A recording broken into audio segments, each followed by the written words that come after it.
Good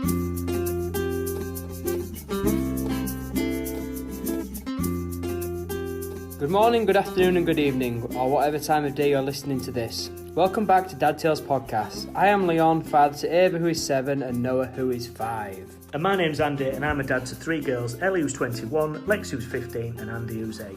So together we're going to take a light-hearted look at parenting from a dad's point of view. We hope you enjoy. Good evening, Andy. Good evening, Leon. Happy Dad Tales Day. Yes, it's that day again. Best day of the week. Always the best day. I love it. You're looking well. How are you? I'm feeling good, yeah. I'm in a good place. How are you feeling? With my hands. No. You're looking terrible. That's a fair point. How's your week been? Starts with me to go on. Yeah, always. Well, it's been good up until that. Nice. We can't banter with each other, then what's the point? Yeah, exactly. Smell as well. What's wrong with you? You had a wash this week. It's that beard. That's what it is. Came round to your house. You've been back in my house again. Yeah. None of them shower broke. You effort getting inside it. Your lovely new bath. It's nice, isn't it? Yeah. Do you think the water looks really clear and crystal in it? Don't when I get in it. Oh, God. Let me all see. Yeah, I've not had a bad week, just a quiet week really. Not done much. Although, after our issues that we've had over the last few weeks with DIY, I've realised that I've got tools Yeah? in the garage that I didn't realise I had. Have you inherited them tools? Let's just say they've been borrowed. From people who used to live here? No. Oh, right. No, they're mine. What I've borrowed. Oh, from people? Yeah. Because when I bought my house, I went to the shed and there was loads of tools in there. So I've like not bought any tools because I've gained tools from the last previous owner. Nice. I've probably got some of yours. Yeah, probably. No, you can't have. I won't lend you any tools. I won't trust you. That's a fair point. So yeah, so I started a bit of a project with a cupboard that I'm going to try and upskill. Okay. Upskill? Upcycle? Upcycle. Yeah. I could say upskill. Upskill. No, You need to upskill. Yeah. I'll make it from a cupboard into a wardrobe. That's a proper. So Yeah, where is this cupboard? It's in garage. Oh, so you're doing it where people can't see it anyway. So Well, it's not going to be in the garage, but that's where it is at the moment. Well, It's still going right, through okay. the process. Where is your cupboard that going to be in the house? In Where the was dining it? room. Oh, so It's going to be in the dining was room. it in the dining room to start with? Yes. Whereabouts was it? It was there. This isn't very good visually for people that are listening No, to I'm this, not. is it?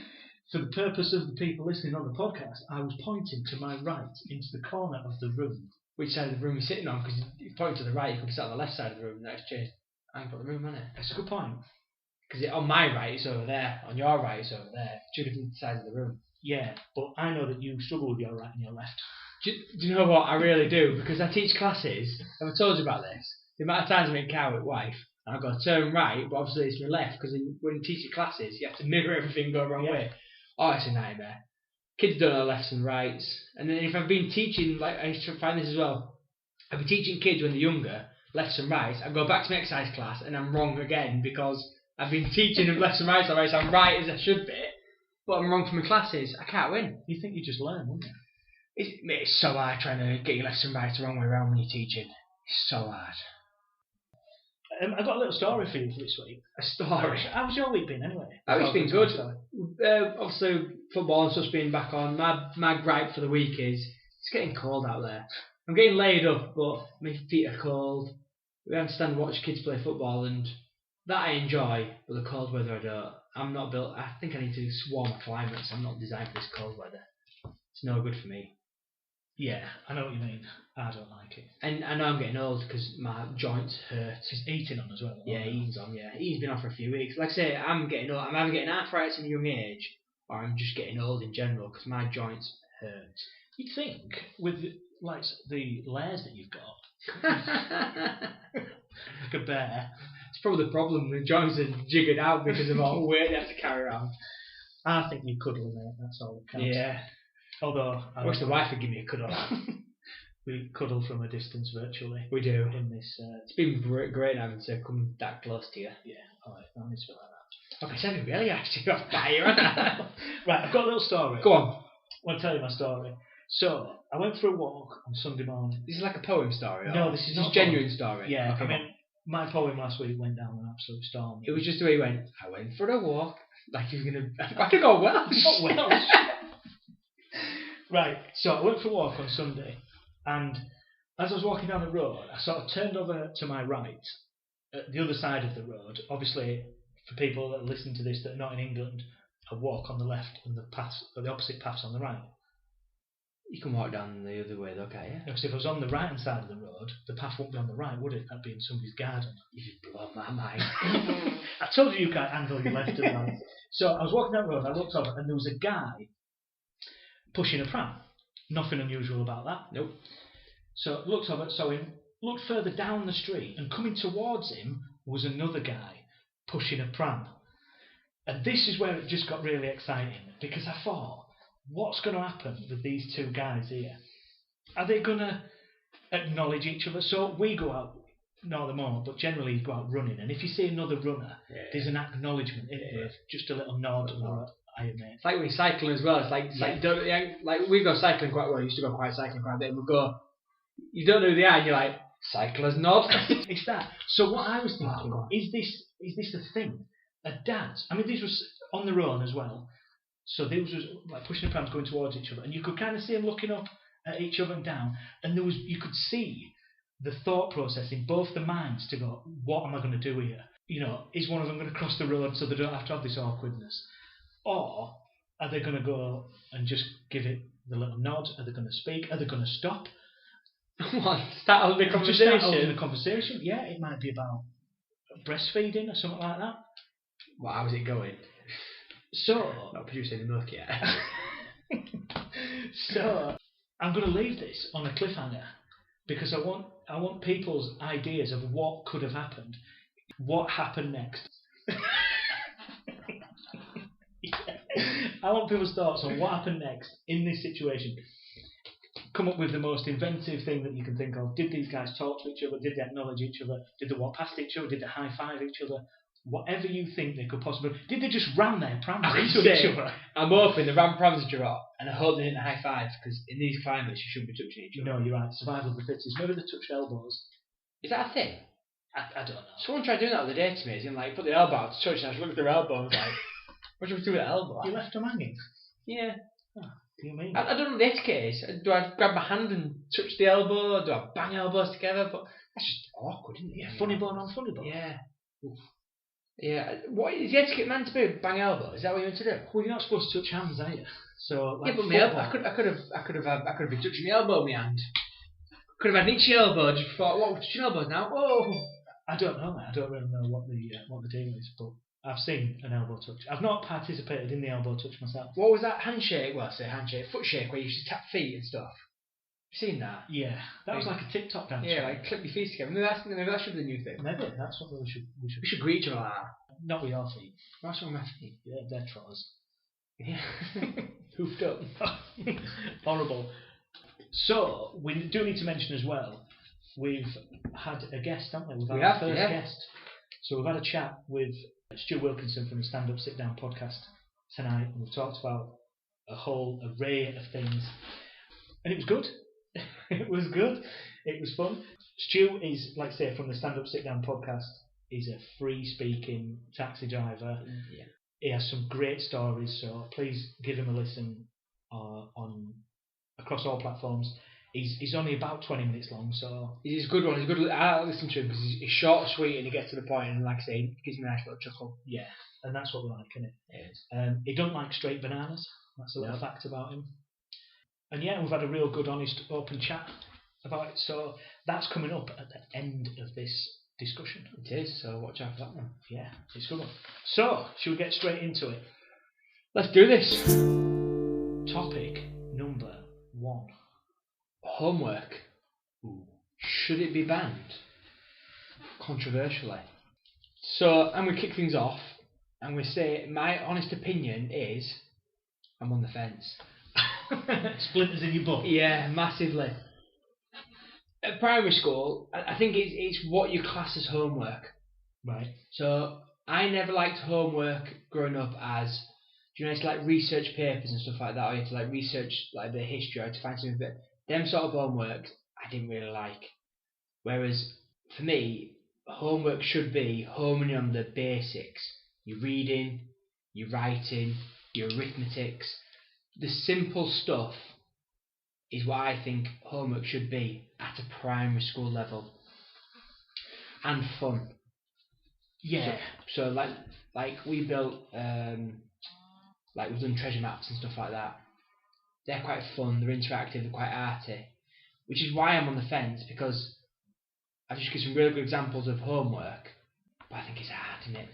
Yeah, I mean, kids now, it's the norm, isn't it? It certainly seems to be the norm. To do doing homework, yeah, I think. I think the homework, there was more homework when I was at school. See, when I was at primary school, and I got a bit of homework, it was quite exciting. You felt a little bit grown up that you're going home and doing stuff. But bear in mind that I couldn't be asked to go research stuff because it meant going to the library. Yeah. We didn't have Google back in 1412 when I was born. Because, like I said, I've always had homework, and I'd say they do have less homework now than they ever did when I was at school. I seem to be going home and doing, maybe because I wasn't very bright, they had to send extra things for me to do at home to keep up. Possibly so. But like when it comes to senior school, I think that the homework they should do is revision for the topic they're doing. Like any wider reading stuff or wider development, I think the school should be homing that in. Yeah, see, I've done a little bit of research on this, and there is papers available that you can see where, so China, for instance, give their kids sort of, about 15-year-old, you're talking about 15 hours additional learning every week, compared to, I think it was Finland who were doing maybe 2. But the overall results Made no difference. Make very, very little difference. China was slightly ahead. See, you say that, but does it not instill a more hard work ethic? I think you can look at it and kind of say, well, it's the quality of it as well. Surely 2 hours a day or an hour a day is much better if it's quality than 7 or 8 hours. Which I get, because I'm a big advocate of, so do you know people say practice makes perfect? I disagree with that. Correct practice makes perfect. Oh, let me write this down. So you can practice something all day long. If you're not doing it right, you're not going to get any better. And I've always been brought up with correct practice makes perfect. And a lot of people make so many mistakes because they think they can just do it aimlessly.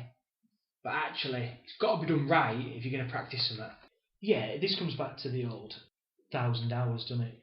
So there's Matthew Said, there's no good just doing any old 1,000 hours. It has to be the correct process of what you're doing to be a professional in it. Because it takes thousands of hours to become a professional sportsman, doesn't it? To be good at something, yeah. 1,000 hours has to be dedicated to it. But for me, I go back to, like I say, there's no point just doing anything. If you want to play snooker, if you're holding cute wrong way round and you spend 1,000 hours, you're still not going to be good at you. You'd be good at playing wrong way round, but correct practice is what makes the difference. Yeah, so that's really good advice, that one. Cheers, mate. It's not very often. I might get tattooed on me. We're what, 21 episodes in, and Leon's got a golden nugget out. We've finally got somewhere. I've got something for you then. So we've talked a lot about like just letting kids be kids. Yeah. Why are kids not set homework for things like PE? So we know that we want to get kids more active, get them off the TV and stuff. Why are kids never set, go home and do your heart rate? Go until you get into high school and you're doing that as a proper subject. Primary school kids don't ever get sent home and go, see how many times you can do skipping. Do you know what? The new Jane Relev's in the house. You need to take that nationally. That's genuinely true. So that's not a thing. It doesn't end there. So things like cooking. I know you get bits of homework, but why not say go into the kitchen while your mum's cooking tea or from a safe distance and count how many ingredients she uses. These things that you could do that. Sewing, go make this at home. Actually learn a skill while you're doing it, rather than just go, you've done maths all day at school, go home and do a bit more maths, and then have a job potentially where you might never use that. Do you know what? You've hit a nail on the head there. But I suppose it's finding that balance of, because like you said, sewing. Okay, it's a great example, but not everyone's got the skills to have a sewing machine or needle and thread or the cross stitch stuff like that. But everyone's got a kitchen. Everyone's got a background, but everyone's got the ability to go out and do some sort of physical activity. Yeah, it could be something right there, though, couldn't it? It could just be climb the stairs 50 times. Yeah, do 10 squats. Do something. How long can you just hold in the press-up position? Yeah. How long can you hold your breath for before you go blue? Do you know what? We should take this further. What, to like the government? Yeah, genuinely. This isn't something that I've just invented, though. This is certainly something that everybody kind of goes, why don't kids get PE homework? But why don't they? That's blown my mind. That's genuinely blown my mind. It's what I'm here for. Because like you say, until you actually choose it as a as a discipline, i.e. like your GCSE and stuff like that, then you generally don't do any homework. They do after school clubs, which is a form of homework, but it's not in the same breath because it's just a club. Like my kids go to clubs, but it's not a homework per se, is it? But I think it's a positive thing that kids need to be more active. We're active people, aren't we? We're I'm trying to clap for you. Shall I take a bow? Yeah. God, 21 episodes and we're both on fire tonight. We'll just stop it here. I'm going to say, that's it guys, no more now, we've hit the golden bar. It ain't getting any better than this, is it? I don't know if you'll know this, but when I was at further education, when I was doing my diploma in management, I had to write a report on sport in the environment, so looking at different cultures and things like that, and I was asked to do a report on Eric Liddell. Who? Eric Liddell. So have you seen the film Chariots of Fire? So he's a runner in this film, and it's about faith and religion and things like that. And I'd never seen the film, and your mum got me the DVD. Really? This is 100% genuine. She got me the DVD, so I must have spoke to my mum about it and said, look, I'm doing this report on this, but I've never seen the film, and it wasn't, going back 15 years, you didn't have your streaming services to be able to do it.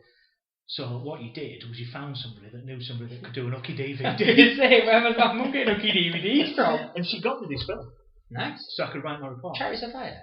Chariots of Fire. I don't think I've seen that. Mum, I've not seen Chariots of Fire. Can you put me with DVD? I don't even know if your mum will remember, but she got me it. Nice. So she's completely responsible for where I am. So you can see them poor lad. So that was your homework? Yeah. We should have really mentioned this right at the very start, but homework was actually invented in Italy. Was it? Yeah. Go on. Wow me.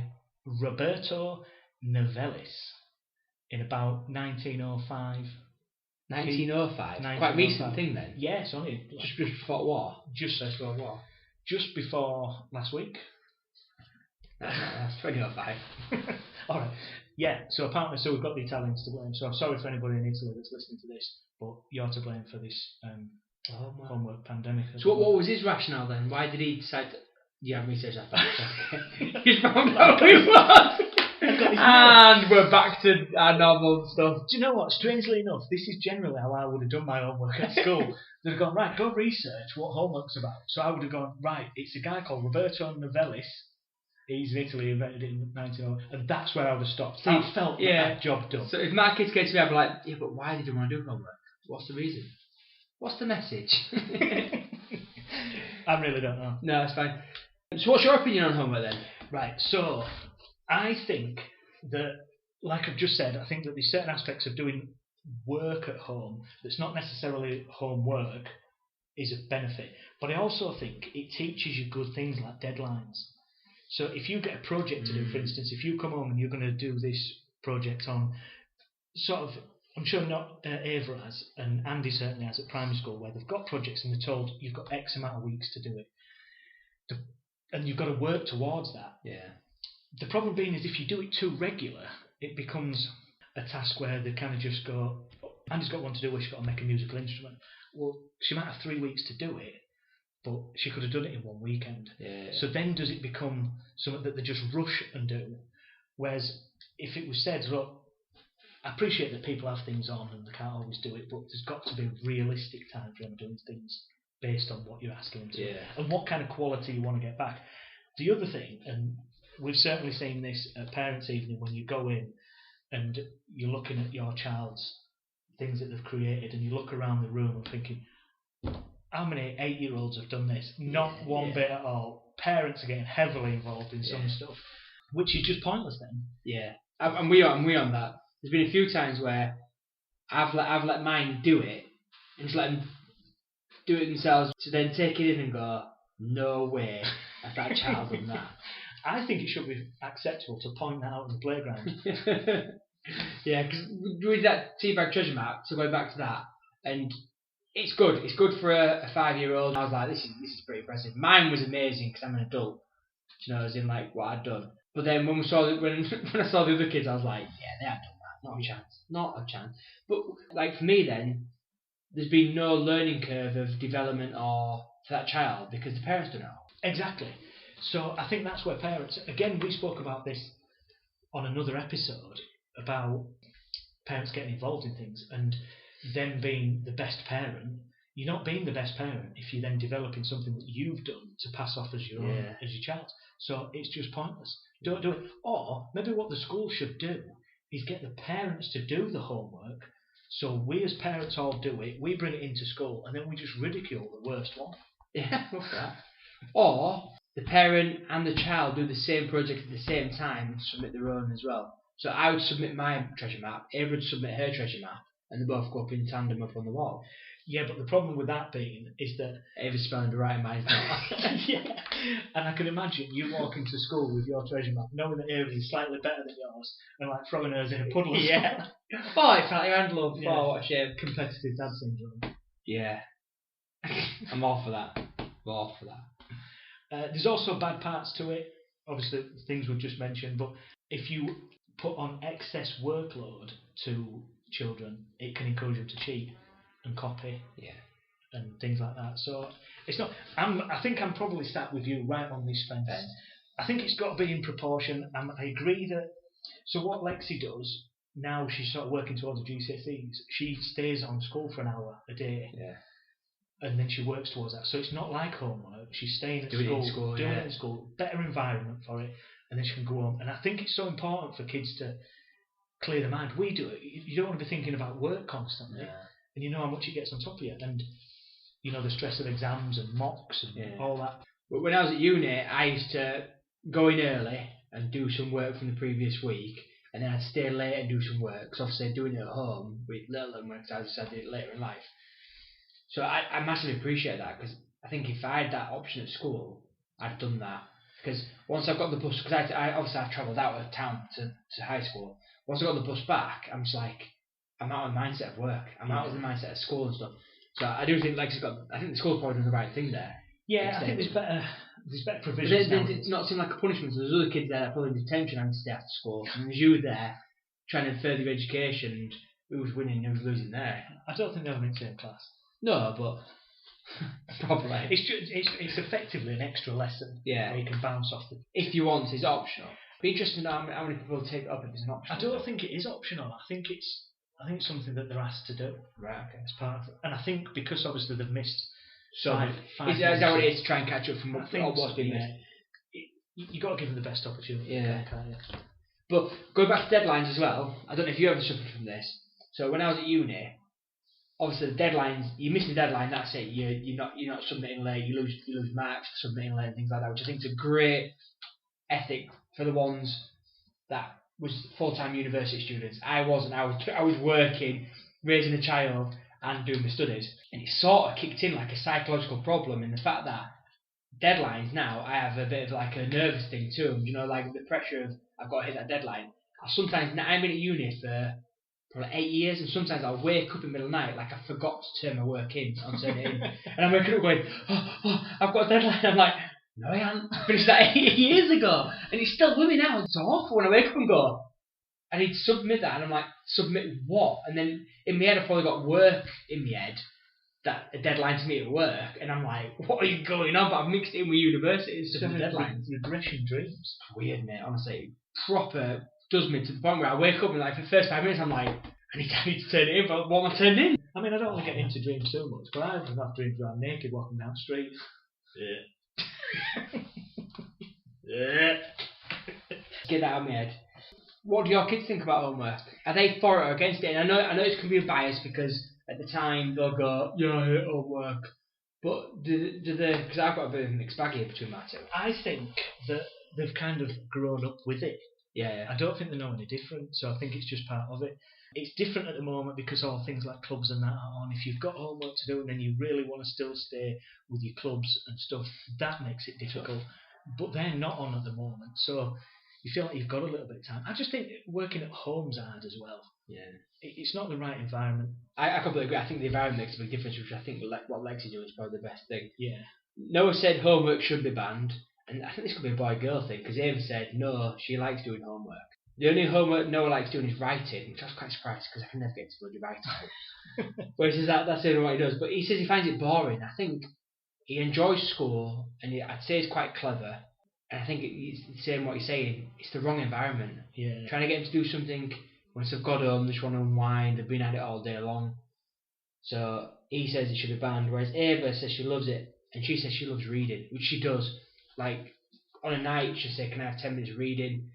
I can't say no. If I go no, go to bed, it's not the right thing. So I'm like, yeah, take 10, 15 minutes. So I'll set Alexa will set an alarm to say, right now it's time to go to bed.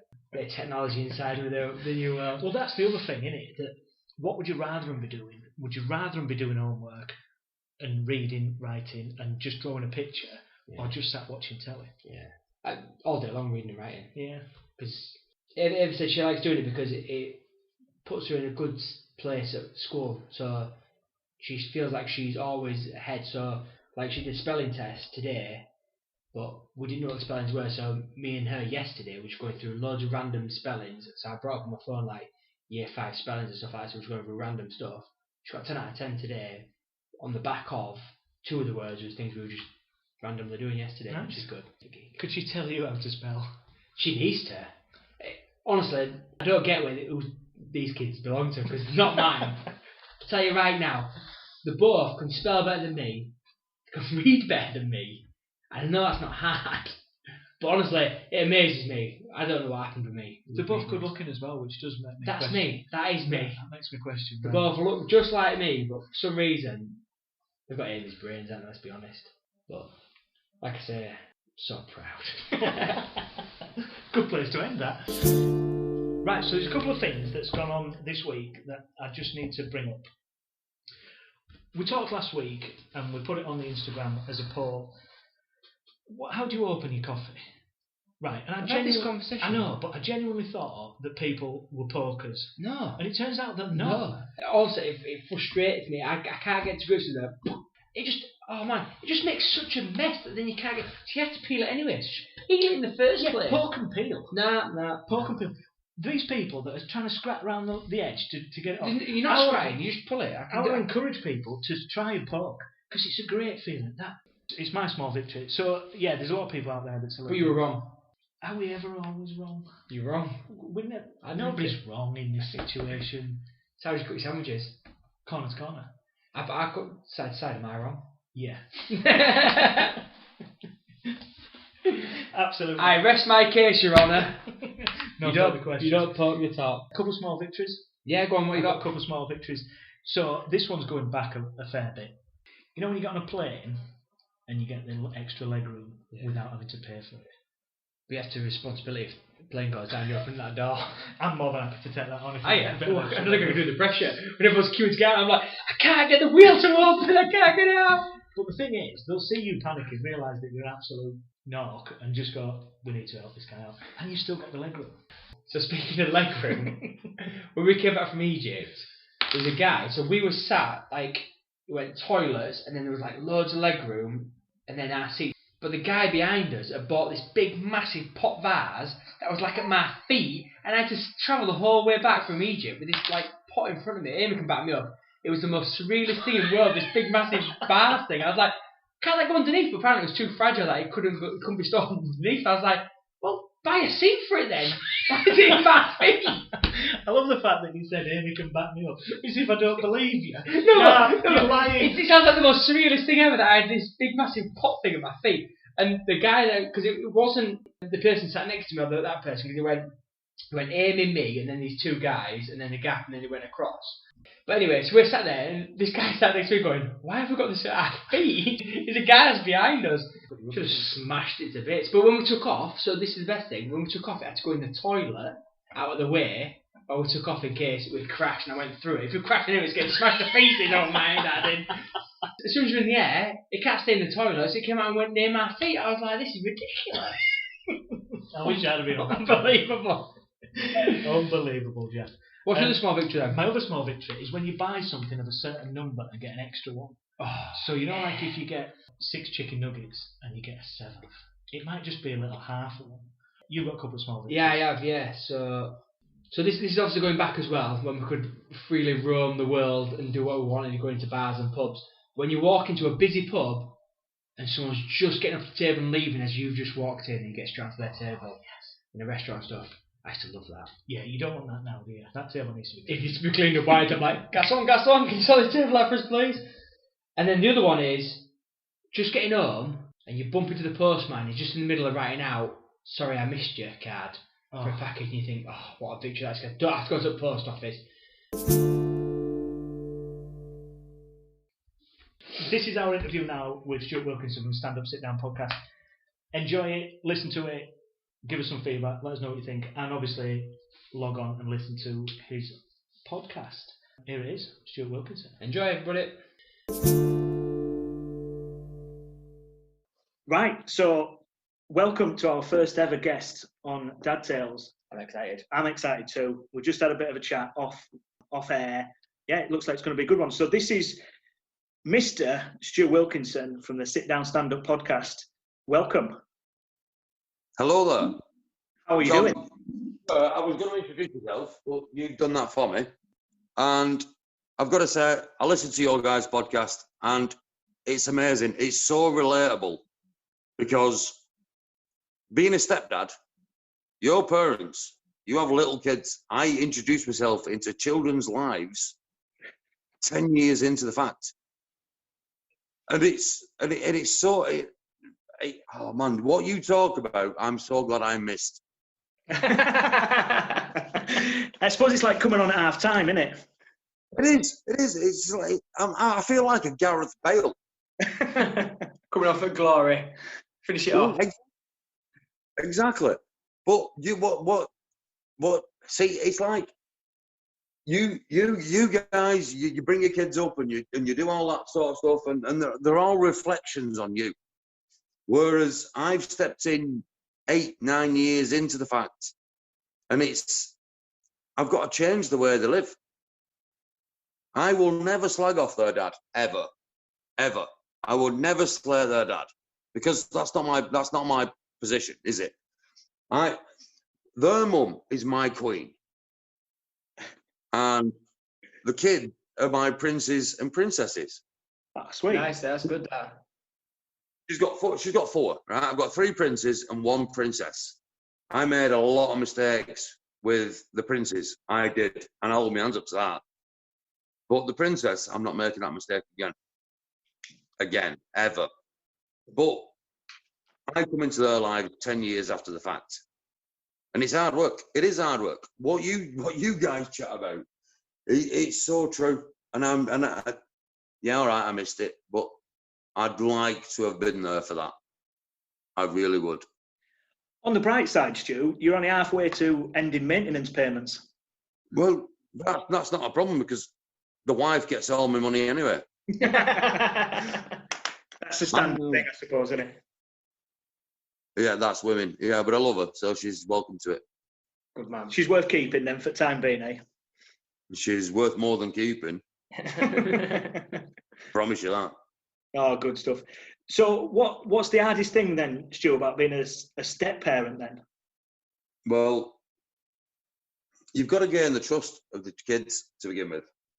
And it's difficult, because when I first become a stepkid, the stepdad, the daughter, the stepdaughter, she was 7. So she's oblivious to the world. But the boys were chatting. And the thing is with the boys, they was into their own thing, and I didn't want to interfere with that. But with a little girl, it's uncomfortable. You would say, Dad this, and the little girl used to say to me, "Can I start calling you Dad?" No, you've got a dad. You've got a dad. And I spoke to the wife about it, and she said, "I totally agree. No, she can't call me Dad." But she is my little girl now. I'm not taking anything away from her dad, but she is my little girl. The boys, I kind of messed up with a couple of times, and I'm not making that mistake again. But she is my little girl. And for some reason, the one that made me feel most awkward is now the one I'm most comfortable with. I think that's pretty impressive. I mean, the thing is, what we've realised is that, certainly going through this, is that there's no rule book. No. We're all messing up. We're just winging it, aren't we? All of us, yeah. Yeah, you don't realise that until, like, say you have your own, you don't realise that. You always think your parents know exactly what they're doing until you can do it yourself, and you go, well, actually, they didn't have a clue themselves. Yeah. Which just comes apparent. See, to be honest, my point of referencing for parenting was my parents. That's Yeah. all I had. I've got nothing after that. But the thing is, my parents were. I was a good kid. But my point of reference is how good a job they did.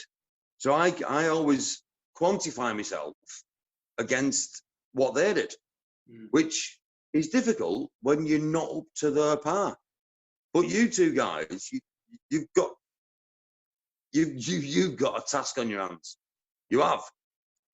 I think the thing is, what we realise is, though, that certainly how we want to try and bring our kids up is that you can't always aspire to other people's expectations.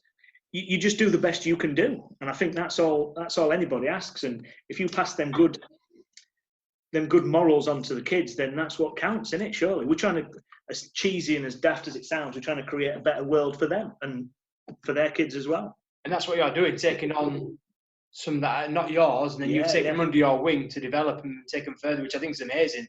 I always tip me out to people who take on other people's children, because you're trying to, not, like you said, not change what they've been brought up with, but instill your family values on them, aren't you, as you go through. But be mindful not to change too much, really, which I think is amazing. And even, not to throttle them every day. Yeah. I think that's a bonus. What you're saying, it's so difficult without disrespecting their own father. Trying to influence the kids it's not something I try to do, but it just comes because I've been here 10 years now. And like I said, the little girl wanted to call me dad. No. But I will, like I said, I'll also never select real dad, even though he's not here, ever. He's been here once in 10 years now to take him out, and he took him out for an hour and he come back. But the little girl has traits of mum. And now mum is awesome. Mum is awesome. The little girl, every now and again, keff-bombs me. And if you're a northerner, you know what a keff-bomb is. You throw it into your hand and you throw it in somebody's face. That's how we greet people. Yeah, in the north. And that is what she does. She every now and again, she keff-bombs me and she'll go, "It's your fault, Stuart." And I swear at them, because I can't protect them from swear words. I can't do that. You know what I mean? But I'll swear at the girl and go, "You." But I've got a lot of influence on how she is. She's very arty. She's very artistic and all that. And I do a lot of artwork and all the other stuff. But she's very arty, and I sit down with her and all that sort of stuff. But when she keff-bombs me, she'll pick up my phone randomly and lick it for no reason. She just lick it. Not when And it's like, well, that's what you do to me, Stuart. And I'm thinking, you little cow. And how old is she now? She's 15 now, and I'm scared and I'm worried. And I promised her years ago that every man she ever brought home, she would be greeted by me sat on the porch with a rocking chair, with red socks on and a shotgun. And you know, the only thing she said about that is, "You haven't got any red socks." I don't own a shotgun or a porch or a rocking chair. She just assumed that you haven't got any red socks. I love her to the moon and back. If the moon was further away, I wouldn't love her any less. She is my little girl, even though she's not. And it's difficult. It is difficult because I can't not be there for her. I can't be a dad, but I am a dad at the end of the day. Yeah.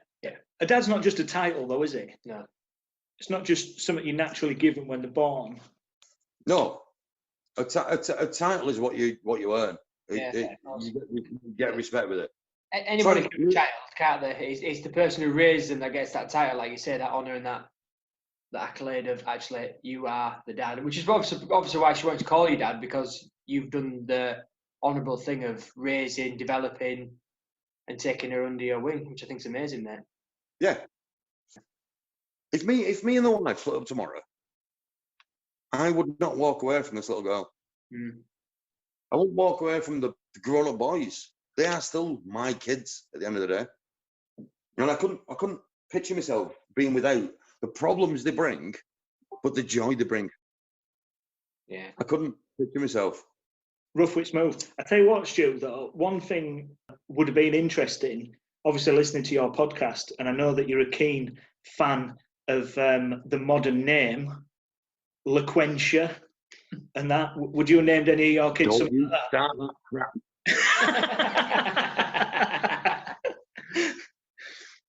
Tequila. You need to land somewhere in the middle then, don't you? Because you're not a fan of like kids being called Barry and Janet and things, are you? No, not at all. Not at all. Kids should have kids' names, and they grow up with kids' names. Like, well, to be fair, I said Steve at the end of the day, but Stephen is a middle of the road name, Steve. To be quite honest, thinking back, I have no idea what a kid's name is. No. I always find that strange because you like when people grow up and you think, how was you ever a little Michael, or how was you ever a little Trevor, and things like that. You think, how would that ever happen? Baby Trevor. It doesn't happen, does it? But then it seems like a normal grown-up name. It's like they just settle into you. Like it takes time to bed into your name a little bit. But it's like you two guys. You've got Andrew and Leon, yeah? Leon, I can get on board with. It's a kiddie name. It's an adult name. There's nothing in the middle, though. No, there's not. But, so, a 15-year-old Leon is like, weirdo. Andrew, you know me. Andrew, as a kid, this is baby Andrew. But then there's an adult, baby Andrew's fine. But as a baby Andrew, it's like, who the fuck called you Andrew? There weren't as many names about in them days, mate. I was born in 50s, don't forget. Hey, you talk about a 15-year-old Leon being weird. That's exactly what he was at 15. This is the first time I've met you, first time I spoke to you, but I can imagine you being a proper weirdo at 15. I think the phrase "nail on the head." Yeah, we're about there with that. Definitely. Imagine you going to high school and having a full head of hair. I wish. And you was a proper tweener, a proper in-betweener. Yeah. You got on with the cool kids, you got on with the nerds, you got your GCSEs, and that was it. You've been Wikipediaing me. No, I was exactly the same. I was a proper tweener. So, Stu, we like to celebrate small victories. What are your winners? What's your small victories? What have you got? Well, every now and again, when the kids all turn up here, they bypass mum, their own biological mum, and they ask me for stuff. They ask me for permission. They ask me if this is okay. Do you mind if? And they bypass mum. And that is, as a stepdad, that's a huge victory. It's not a small victory. Yeah. It's a huge victory. But then you've got things like, the wife said 2 years ago, right, Christmas, we'll book a table, we'll eat Christmas Day out. And two of the boys turned up and went, no. If Stuart doesn't cook, it's not Christmas. Because I do all the cooking, because to be quite honest,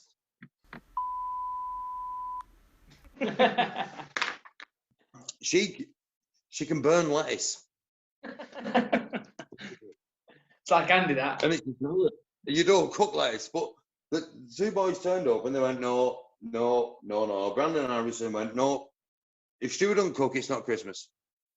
And it's things like that the tiniest little things that just, it makes you feel important. As a stepdad, I'll take that every day. All the live long day, I'll take that. Yeah, definitely small victories, I like them. So, Stu, we've kind of listened to your podcast. We love it, and we will keep listening, and we will advocate for everybody else to listen to it. You do some really good gags on there. What's your best, on the spot here, what's your best dad joke? Andy. Oh, man. You put me on the spot here, Andy. I have put you on the spot. Your podcast is so family friendly. Right, Stu, where can people catch your podcast? Where can they follow you? Where are you? I'm on Apple, Google, basically everywhere. Overcast, apparently, today. I got a notification, Overcast. But everywhere you get your podcast from, you can hear the Sit Down Stand Up podcast. And pretty much, you search for the Dad Tales, search for the Sit Down Stand Up straight afterwards, and you'll find me. Nice one. Thank you very much for being our first ever guest. I'm sure we'll probably lock arms again at some point, and we'll be down there for a pork pie when this lockdown's over, eh? You're welcome. I've got a spare room. You're welcome to crash here, mate. Look, he'll be there straight away, man. I'll be moving in. To be fair, Andy, you look like you need a pork pie. Hey! Thanks, Stu. I've enjoyed this, lads. I really have enjoyed this. But I've got to say, if you've got any taxi stories, let me know. If you'd like to share any of them stories, please let me know, because I'm looking at sort of doing something in the podcast where I get other people's experiences and the actual story from the other people. Hope you all enjoyed that. Make sure you give him a listen. So he's on Stand Up Sit Down podcast. Obviously, you can find him across all different platforms, as he said. Once again, I just want to thank Stu for coming on as our first guest. We're on this week. So this week it is the same old, same old. We've got a bit of work, got a bit of clubs. Although it's half term as of next week. So I've got an extra day off because I've had to book a day off because of childcare, because the school breaks up a day early. So I need to find something to do with the kids. That's not going to mean involving us interacting with other people outside of our household. That's not going to cost money. So I'm trying to find the right thing, and then getting us ready for Halloween. I can't wait to decorate the house. It's a bit of a bummer this year because we're going to be geared up to decorate the house, and we have got nobody coming. So I might put like a quarantine thing across my house that people can't come to my house. Yeah, same for me. Girls' Day this weekend, so we'll figure out something to do that's not going to cost an awful lot of money. And I just want something to do. I don't want to rattle around the house. On a Sunday, I find myself not rattling around the house, but finding things to do with the kids, as well as doing chores like cooking the tea and stuff like that. I just want a day off where I can go do something with them. It's not going to cost money. It's going to entertain us. We'll do the same again next week. Thank you this week. It's been a good one. Pleasure. Enjoyed it. Seeing you as always. Keep yourself smiling. Stay safe. Thank you for listening right to the end of this week's podcast, and we hope that you've enjoyed it.